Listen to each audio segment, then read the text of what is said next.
You're tuning into Black and White Sports on YouTube.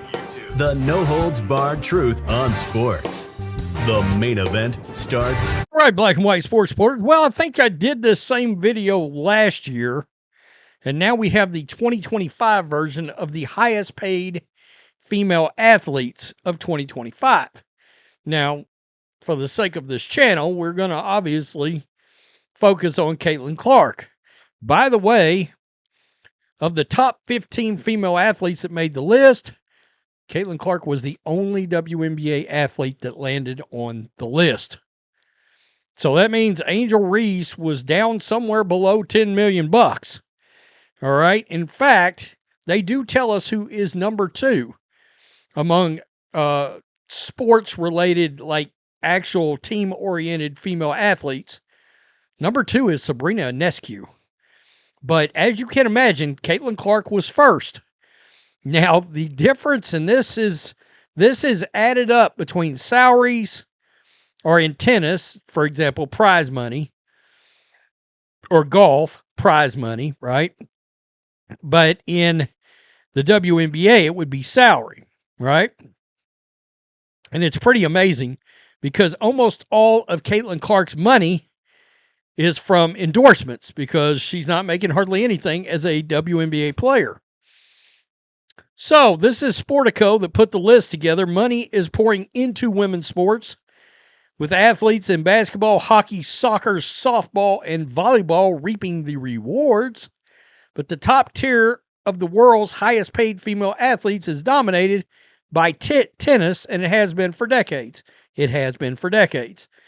The 15 top female athletes in 2025 include 10 tennis players, up from 9 last year, a pair of golfers, female golfing pays some money, and 1 each from basketball, gymnastics, and skiing.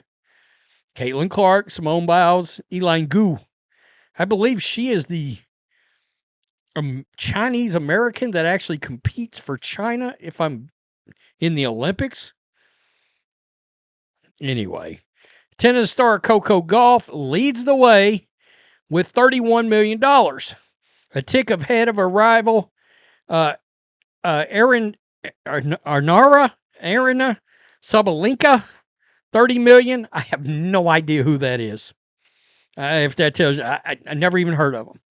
Naomi Osaka, Serena Williams, and golf. So, wow.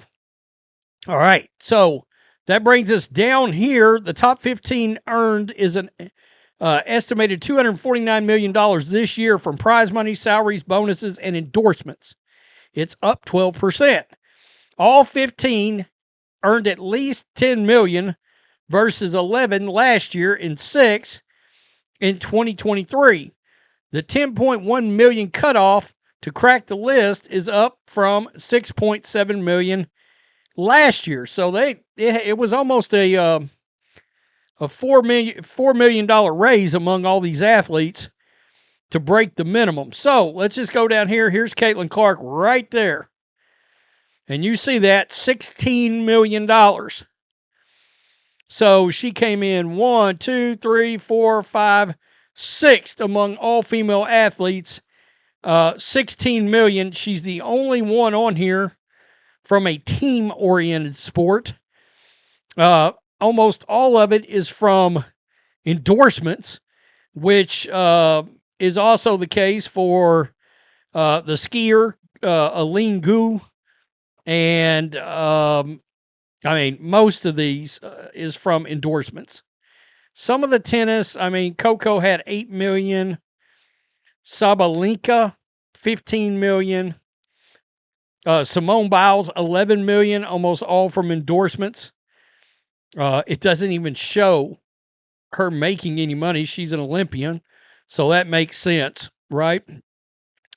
So right down here, golf made an estimated 23 million off the court on top of her 8 million.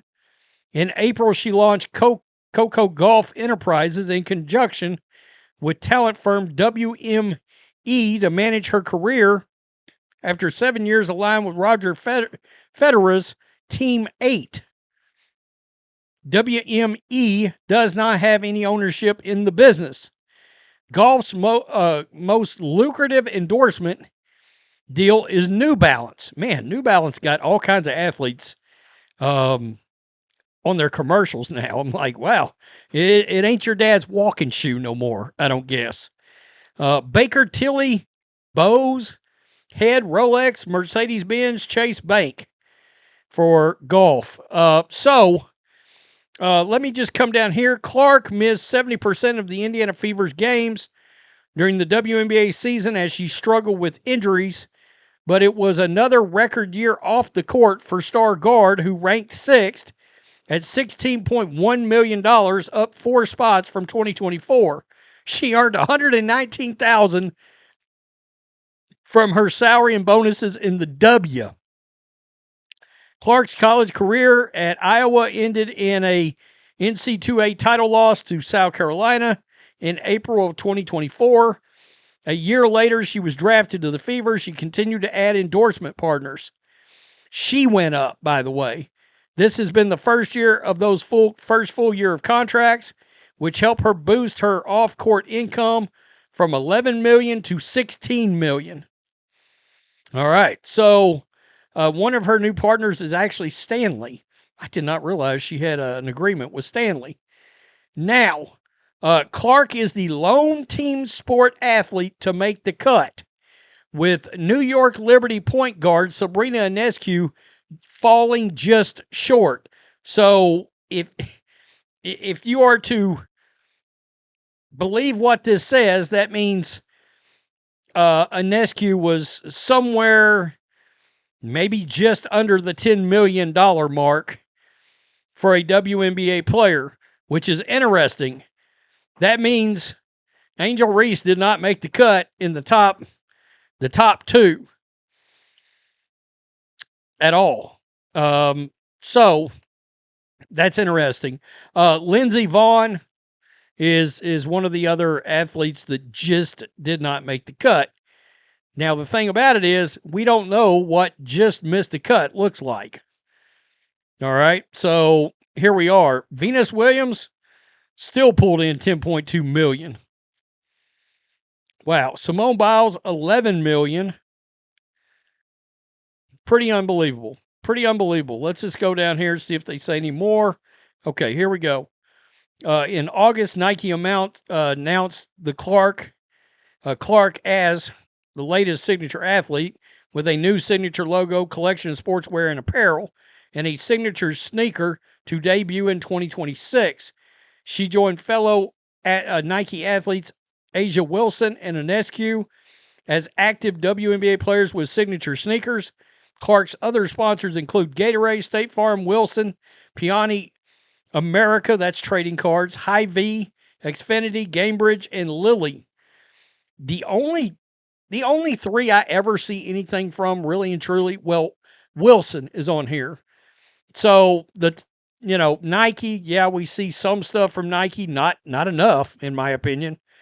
Plenty from on Gatorade, plenty on State Farm, and we also know all about the basketball. I've done videos about the basketballs that Caitlyn Clark has got, special edition basketballs that were sold out every single time. I haven't checked lately, but like when they first hit, I went over there to try to order one, and it was like, nah, yeah, no basketball for you, Rhodes. Okay, I see how that is.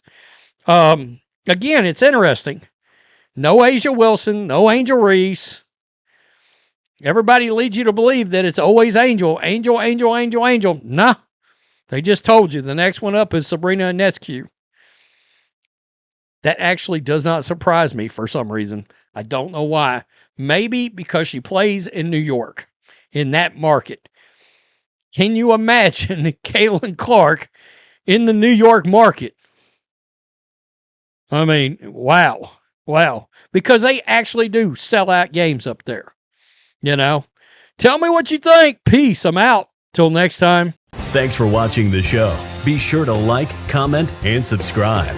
Be sure to tune in next time on Black and White Sports.